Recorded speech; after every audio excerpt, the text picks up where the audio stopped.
Hello everyone, welcome back to the channel. Today we have a significant and troubling story to share that sheds light on the ongoing conflict between Russia and Ukraine and the international implications.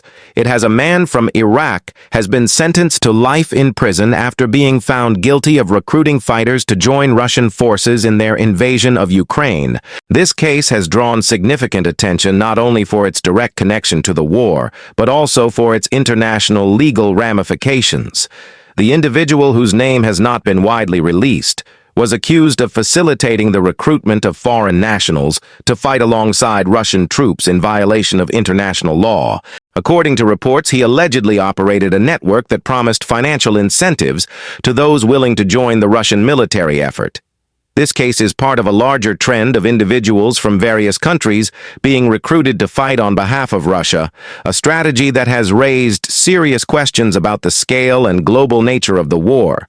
Experts argue that this case highlights the growing involvement of foreign fighters in the conflict, which has become an increasingly globalized issue as the war enters its second year. More and more individuals from around the world have been either directly or indirectly drawn into the fighting for various reasons, including political ideology, financial gain, or the promise of adventure.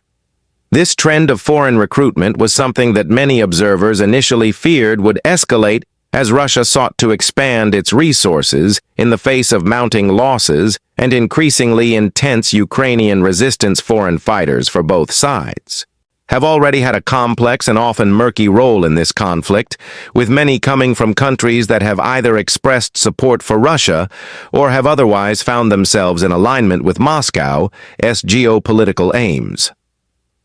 The recruitment process for these foreign fighters has been a subject of increasing scrutiny as it blurs the lines of what constitutes legitimate military service and what could be seen as a violation of international law. In this particular case, the Iraqi man was charged with using his position and influence to recruit individuals primarily from the Middle East, promising them compensation and other benefits in exchange for their participation in the war. This tactic is not new. Russia has relied on foreign mercenaries throughout its military campaigns, dating back to the conflicts in Chechnya and later in Syria. However, the stakes are now much higher with the war in Ukraine, involving one of the largest military engagements in Europe since the Second World War, with thousands of casualties on both sides. The Iraqi man's case is unique because it underscores the growing role that third-party countries and actors are playing in the ongoing war effort, as global borders become increasingly porous and international politics intertwine. The consequences of foreign involvement in the conflict have become much more pronounced. International law experts say this case sends a clear message that recruiting fighters for foreign conflicts, especially when those conflicts involve violations of territorial integrity, like the war in Ukraine, is a serious crime. The ramifications of this ruling are far-reaching, as it could set a precedent for future cases involving foreign nationals who choose to fight in conflicts that are deemed to be violations of international law. This case also brings attention to the broader issue of foreign mercenaries and their involvement in global conflicts over the years. The use of private military contractors has become a standard operating procedure for many countries involved in foreign interventions and military operations.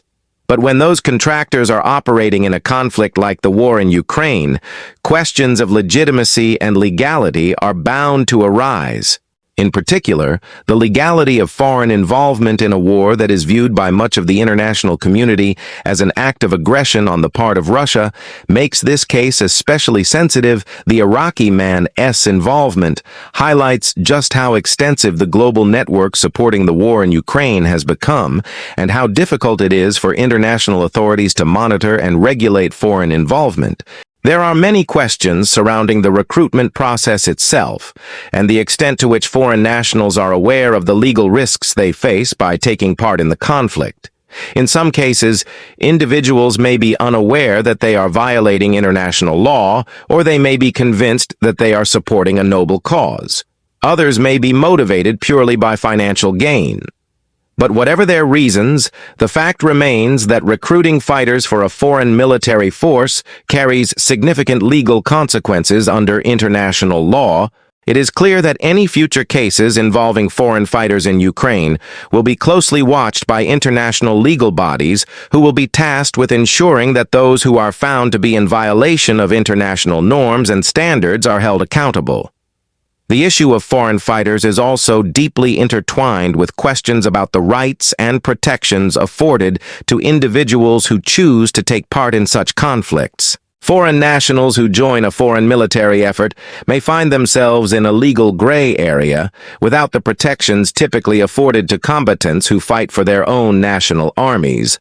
Some have argued that foreign fighters should be treated as mercenaries and not as regular soldiers, especially if they are being recruited by foreign powers to participate in what is seen as an illegal war by the broader international community. The legal arguments surrounding this issue are complex and have yet to be fully explored in the context of the war in Ukraine, but it is clear that this case will serve as a landmark in the growing body of international law regarding the involvement of foreign nationals in conflicts abroad. The fact that the Iraqi man has been sentenced to life in prison for his role in recruiting fighters for Russia also raises questions about the effectiveness of international efforts to curb the flow of foreign fighters to conflict zones around the world. Despite the fact that international law prohibits such activities, foreign recruitment continues to be a widespread issue across many conflict zones from Syria to Libya to Yemen and beyond. There are a number of factors that contribute to this ongoing problem. One of the most significant is the relative ease with which foreign nationals can travel to conflict zones. In many cases, individuals are able to travel across borders with little to no oversight from authorities. In some instances, these foreign fighters may even be recruited online through social media platforms and other digital networks, making it even more difficult for international authorities to track and prevent recruitment efforts. This raises the question of how effective international regulations are in preventing individuals from joining foreign military operations, and whether there is more that can be done to stop these kinds of recruitment efforts. While some governments have enacted laws prohibiting their citizens from joining foreign conflicts, others have struggled to enforce these laws effectively. The growing trend of foreign recruitment is likely to remain a significant challenge for international authorities moving forward. This issue is further complicated by the fact that some countries have attempted to distance themselves from the conflict in Ukraine while still offering support to one side or the other. Whether it is through covert operations, private contractors, or the facilitation of recruitment networks, governments around the world have often found it difficult to navigate the complex web of alliances and conflicts that define the current geopolitical landscape, while much of the world has condemned Russia's invasion of Ukraine. Some nations continue to provide support to the Russian side, either through direct military aid or through other means, such as the recruitment of foreign fighters. This has led to increasing tension on the international stage as governments struggle to balance their own national interests with their responsibility to uphold international law in cases like the one involving the Iraqi man. This tension is most pronounced as the global community seeks to address the actions of individuals who choose to participate in foreign conflicts. In some cases, these individuals may be motivated by ideology or a sense of duty to support one side or the other, but in many instances, the driving factor behind their decision to join these conflicts is financial gain, whether it is through promises of lucrative pay or other incentives. Recruiting networks often prey on vulnerable individuals, offering them a sense of purpose or opportunity in a world where economic hardship and instability are widespread.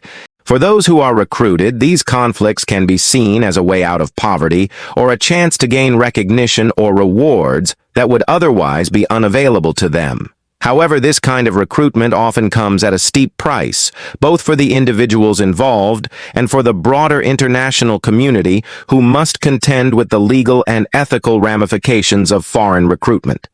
In the case of the Iraqi man, he was convicted of violating international law by facilitating the recruitment of individuals to join Russian forces in Ukraine under the premise of offering them financial incentives and other benefits, while the specific details of his recruitment network are still emerging. It is clear that this case highlights the intersection of international law, criminal activity, and the ongoing war in Ukraine. The sentencing of this individual to life in prison marks a significant moment in the ongoing efforts to hold accountable those who contribute to the perpetuation of this war and to send a message to others who may be considering similar actions in the future. The impact of this case will likely have a ripple effect throughout the international community as governments and international organizations continue to examine the role that foreign fighters play in the conflict in Ukraine and in conflicts around the world. Ultimately, this case serves as a reminder that the global nature of warfare is not just about the soldiers on the front lines, but also about the networks and individuals who facilitate and support these wars from behind the scenes. While the story of the Iraqi man may seem like an isolated incident, it is part of a much larger and more complex narrative about the nature of modern warfare in an increasingly interconnected world. The involvement of foreign fighters is only one aspect of the broader geopolitical dynamics that define the conflict in Ukraine and other ongoing wars. But it is a crucial piece of the puzzle that helps explain the larger forces at play. The sentencing of the Iraqi man to life in prison may serve as a deterrent for others who might be tempted to engage in similar activities. But it also raises important questions about how international law can adapt to the changing nature of modern warfare and how the global community can effectively respond to the recruitment of foreign fighters in such complex and multifaceted conflicts. As this case continues to unfold, it is likely that we will see more legal challenges and international debates surrounding the issue of foreign recruitment and the broader implications it has for the war in Ukraine and beyond. As the situation develops, we will continue to monitor the story closely and bring you updates as they emerge. This case is just one piece of the larger puzzle that makes up the ongoing war in Ukraine, but its impact is sure to resonate in legal circles and in the broader international community for years to come. Thanks for watching. For more updates, subscribe this channel, like and share this video.